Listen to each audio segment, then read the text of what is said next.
حضرت انس بن مالک رضی اللہ تعالی عنہ سے روایت ہے کہ وہ فرماتے ہیں کہ میں رسول اللہ صلی اللہ تعالی علیہ وسلم کے ساتھ چل رہا تھا اور آپ نے موٹے کنارے والی نجرانی چادر اوڑھ رکھی تھی۔ اس دوران میں ایک دیہاتی آیا اور اس نے آپ کی چادر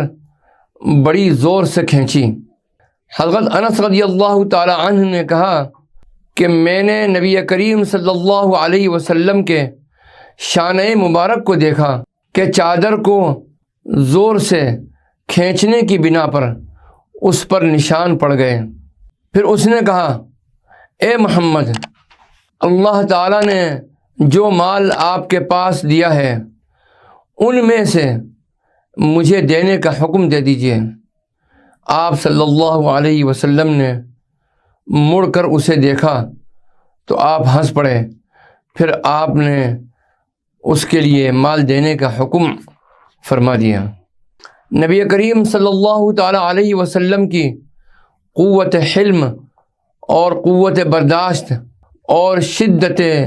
صبر کا بیان احادیث میں آتا ہے۔ اس حدیث میں بھی یہ دلیل ہے کہ نبی کریم صلی اللہ تعالی علیہ وسلم میں اپنے نفس کے اوپر اذیت کو برداشت کرنے کی بہت زیادہ طاقت تھی، اور آپ صلی اللہ علیہ وسلم اذیت پر اور تکلیف پر بہت صبر کرتے تھے، خواہ آپ کے نفس میں اذیت پہنچائی جائے یا مال میں۔ اور آپ جن لوگوں کے اسلام کی توقع رکھتے تھے ان کے سخت رویے کو برداشت کرتے تھے، تاکہ آپ صلی اللہ علیہ وسلم کے بعد جو حکمراں آئیں تو وہ بھی نبی کریم صلی اللہ علیہ وسلم کے اس خلق جمیل کی پیروی کریں اور درگزر کریں اور برائی کو اچھے طریقے سے دفع کریں۔ حضرت جریر رضی اللہ تعالی عنہ سے روایت ہے کہ انہوں نے کہا کہ جب سے میں نے اسلام قبول کیا ہے، نبی اکرم صلی اللہ تعالی علیہ وسلم نے کبھی مجھے اپنے پاس آنے سے نہیں روکا، نیز آپ صلی اللہ علیہ وسلم جب بھی مجھے دیکھتے تو تبسم فرماتے ہیں۔ اس حدیث میں مذکور ہے،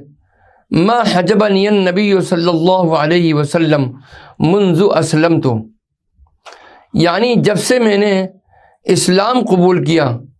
کبھی نبی کریم صلی اللہ علیہ وسلم میری آنکھوں سے اوجھل نہیں ہوئے۔ اس پر یہ اعتراض ہے کہ حضرت جریر بن عبداللہ رضی اللہ تعالی عنہ کے لیے یہ کیسے جائز ہوا کہ وہ نبی کریم صلی اللہ علیہ وسلم کے حجروں میں بلا حجاب داخل ہوں۔ اس کا یہ جواب دیا گیا کہ جب سے میں نے اسلام قبول کیا، نبی کریم صلی اللہ علیہ وسلم مجھ سے اس مجلس سے اوجھل نہیں ہوئے جو مجلس آپ صلی اللہ علیہ وسلم نے مردوں کے لیے مخصوص کی ہوئی تھی۔ یا اس کے معنی یہ ہے کہ جب بھی میں نے آپ صلی اللہ علیہ وسلم سے کسی چیز کو طلب کیا تو آپ نے مجھے اس سے منع نہیں فرمایا۔